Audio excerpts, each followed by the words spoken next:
Let's talk a little Husker recruiting. Bryan, there's a few things that are on Nebraska's radar, including the son of Neil Smith, Keelan Smith. A lot of buzz around him, maybe making a choice as soon as Friday. Is Nebraska in good positioning here?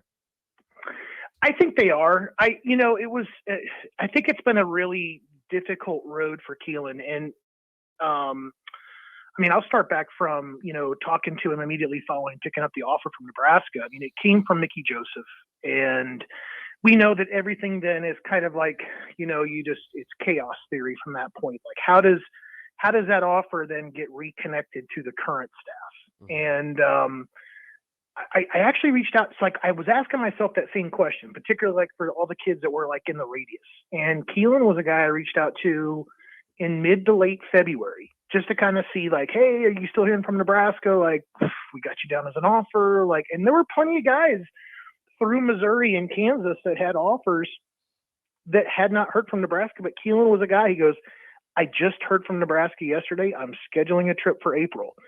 And I think it just kind of was off my radar enough because we were so like hyper focused on spring game and visitors and whatever that he snuck in on Tuesday before the spring game and got a visit. And I think that that's really been like that would have been like his first opportunity, I think, to like meet the Nebraska staff and really figure out like if Nebraska could still be home, potentially based on, what he knew about like Mickey Joseph and all that good stuff. So yeah, I think Nebraska's in a strong position to get Keelan.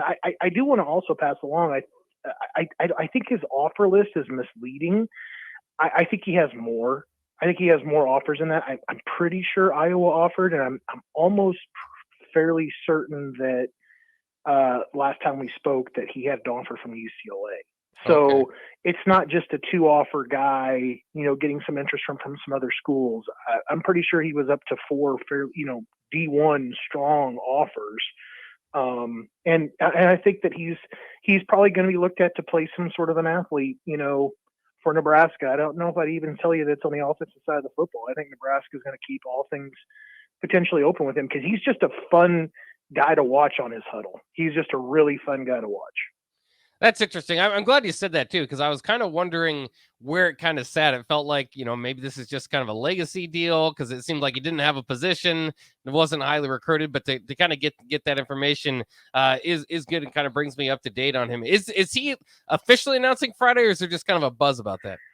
No, tomorrow at 12:00. That's the tweet. I actually confirmed that last night. Just to want to make sure, that we were all kind of standing by and had the notifications on for Twitter or figure out like what platform he was going to be using. So I think that there's going to be kind of a multifaceted, kind of multicasted announcement across several social media platforms for him. But yeah, I do think I put in my prediction for him to Nebraska either yesterday or the day before. And I think that, I think it's going to be a good get for Nebraska, but I have to think that Nebraska is going to start tightening down a little bit on the recent number of early commitments that they've gotten. I mean, you would be sitting at 6 if he decides to commit, right? And you want to start working your way into the month of June, and you had a lot of guys that you've been kind of setting up, that you really hope join the class, like Jacob Smith and Brandon Baker and Nathaniel Frazier, etc. So you've got those guys that you really hope to add, and you got another group of guys that you're kind of have to start keeping kind of warm, and then guys that want to come in during the fall. So this is going to get pretty uber complicated, I think, for Nebraska, but I think Nebraska will want this thing to slow down through the month of May to hopefully see what they can get out of the month of June. It's interesting, too, because I saw a lot of the coaches on the road, whether it be locally. I know Terrence Knighton's in Texas right now. You mentioned Brandon Baker and those guys. Another went out there. Yep. A few coaches went out there. Is this month, is this month just basically all about recruiting for Nebraska football?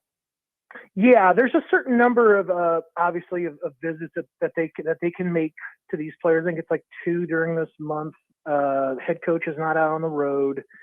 So it's just the assistant coaches going out there and doing their thing, and there's been a lot of movement too that hasn't even been reported. Like Tony White's been out in California. I'm going to have something about that in Tunnel Talk tomorrow. There's been several things obviously that have been happening that are interesting. There's a new 2020 running back offer, for example. So you kind of got to go back now and you kind of see this thing, I think, developing, and I don't want to put too many things kind of in front of it or make it out to be more than what it really is. But I mean, they've got all the eggs basically in the basket of Nathaniel Frazier. He's the only running back, basically that has visited Nebraska over the spring. And they make an offer, last night to Micah Kaapana from Las Vegas Bishop Gorman.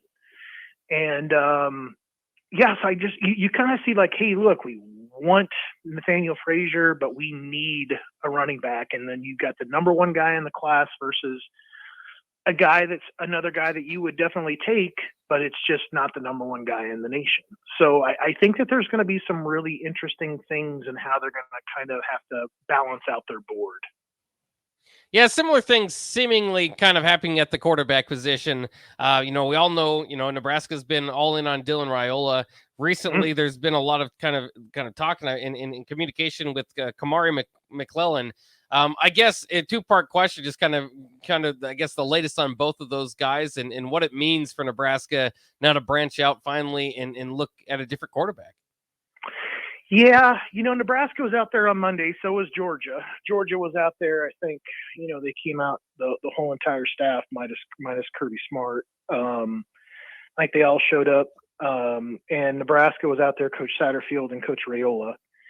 And I think Nebraska is gonna stay on Raiola until he says no. And I think that's a smart thing to do.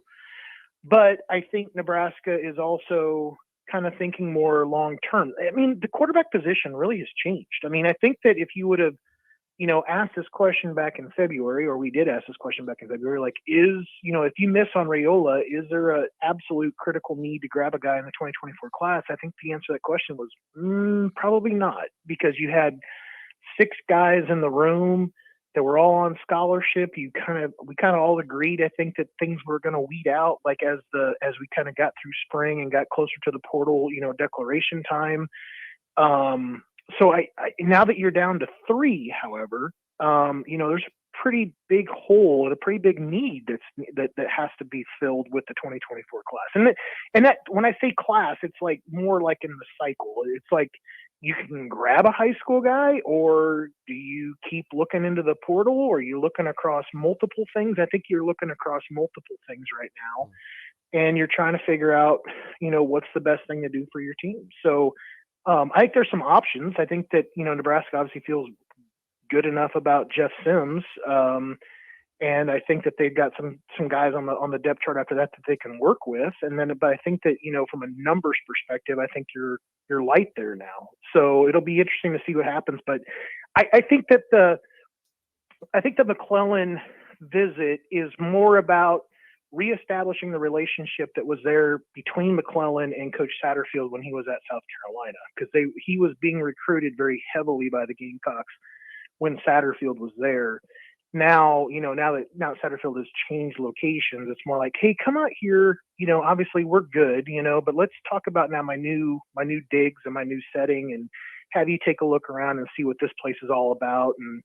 And I think obviously, Coach Rule wasn't familiar with McClellan either. So there's going to be a need to kind of feel things out from both sides, but I don't expect an offer. I don't expect an offer at all. I really feel like this is them going through a fairly significant evaluation process. It'll be a little bit more in the public eye than what you typically would go through, but I think it's just down to the changes that have happened in the quarterback room. Yeah, that's interesting.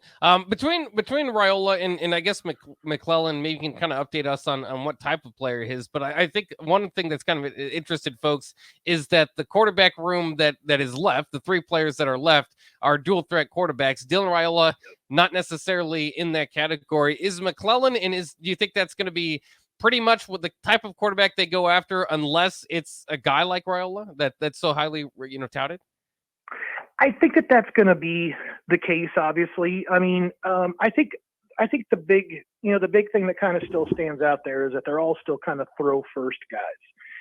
I think that they have an ability to make plays happen with their feet, and sometimes when you have a quarterback that can make plays happen with their feet, it's just about discretion. It's about knowing when you should tuck it and run it, and being obviously being out there and not turning the ball over if you decide to make a decision like that. Yeah, I think that those are kind of some important things to kind of remember here. I mean, you don't have to run a 4-4 to be dual threat. You can go out there and just be effective and be considered at least a threat to run the football.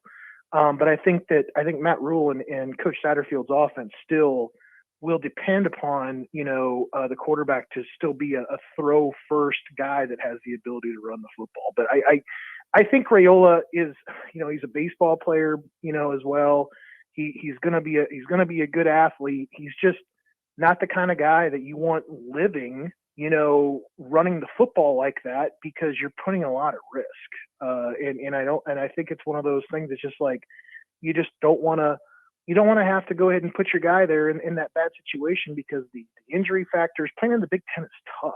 I mean, there's been obviously a ton of quarterback injuries for Nebraska over the last couple of 3 years. So certainly something you don't want to have to put that on your quarterback, but you want to be strategic about it.